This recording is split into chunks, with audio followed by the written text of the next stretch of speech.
Hey friend, Roger Christopherson here again with another first listen review. This was one that I was a little looking forward to. I wasn't sure really what to expect from it. Is the new album by Ann Wilson and her band Tripsitter. The name of the album is called Another Door.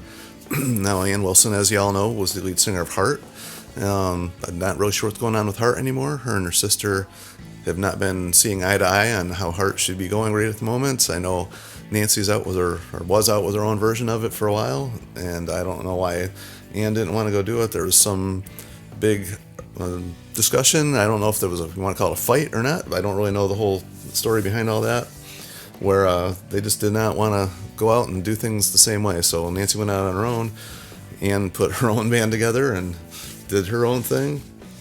Don't know if they've worked things out since then or not, but Nancy's album was pretty cool, the one she did here just a little while ago, and now it's Ann's turn. Now Ann has put out some solo stuff in the past, and it's always been a very collaborative work where she either has done a lot of cover stuff or she's just worked with other writers to create stuff, which was fine, and I enjoyed those albums.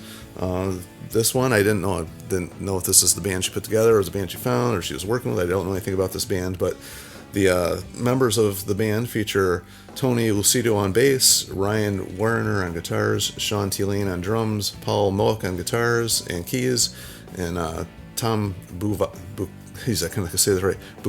on guitars. Obviously, we're the ones who wrote a lot of the music, although I guess this is the first album that Ann has written all of the lyrics for herself, all by her. So I was like, okay, that's cool. Now, going into this, the first song is very moody, as actually the first few songs of this album are.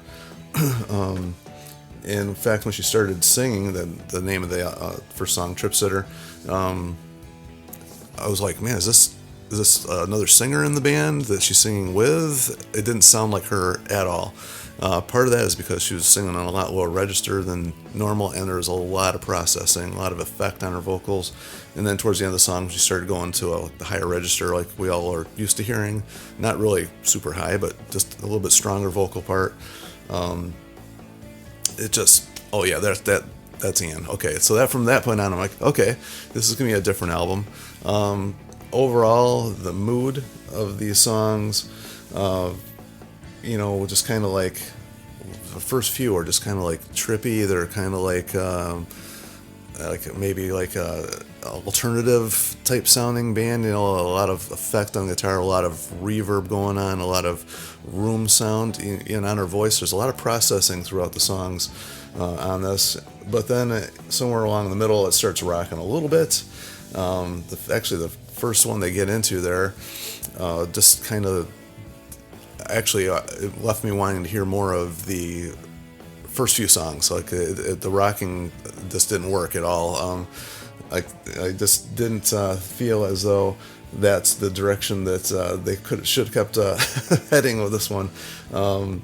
If you go into this expecting big songs like Barracuda and Crazy on You, stuff like that, there really isn't anything like that. But actually, the second back half of the album is where they start picking up the pace a little bit, although there is one little slower song in there where she sings about her experience in a hospital room, waking up on the bed and the nurse like trying to get her back to, like, it's was very emotional, obviously, and very heart-wrenching point in her life, and she wrote a song about it. And man, it just really that one really drew me in, and I don't know how to explain a lot of the stuff, because he does start ripping into a few guitar solos a little bit as the album goes on. Not a whole lot of that in the first half. Second half, there's some like songs that kind of gradually build and more epic sounding. They don't stay in that slower vein, but overall, it's one of those albums that's like, I guess, just starts out kind of slow, and the whole album kind of gradually builds. Even there's a little bit of ebbing and flowing in there, and it ends with a couple of little slower ones. The last song, Miss One and Only, is kind of a slower, piano-y type song. I wouldn't want to call it a ballad, but it ends just kind of very gently, and then it fades out. And that's I guess that's a good way for an album to flow. I really enjoyed this album, actually, probably more than I've enjoyed any of her recent solo work, or previous, I should say, solo work. Some of the last couple of Heart albums that came out were good. I mean, they're always good. I don't dislike anything Heart's done. But this one pulled me in a little bit more than any of that stuff ever has. This is one of those albums, you hear it and you're like, man, I want to put that one on immediately and listen to it all over again, which is exactly what I'm going to do.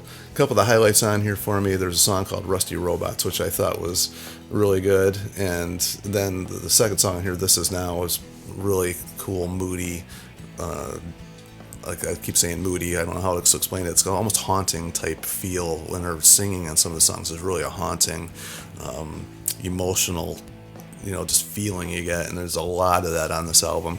I really, really enjoyed that, and it's definitely a different style than you have ever heard her do before. If you like her voice, you want to hear her doing something new and cool, it definitely rocks out in a few different points. Actually, the album that Robert Plant and Alison Krauss did together, the original one, Raising Sand, I think that one was called.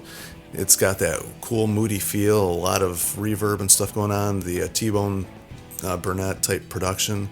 It's got a little bit of leaning towards that type of a sound, and I remember when I first heard that album, that really drew me in, and this one kind of does the same thing. So if you like that album, that feel of that album, not musically the songs, but the feel of the album, I guess, more kind of a haunting type feel, which I'd already said, but then you're definitely going to like this album. So if that helps you guys out at all, I know, man, some of these albums that are coming out this week are very hard to describe, which is a good thing, because if it's hard to describe, that means they're doing something new and original, I think, because you always try to relate music to something, and if you're reaching in the air trying to relate this to something, there's not a whole lot there, but you really enjoy it, I think that's a sign of a good album. So that's kind of what this one does for me.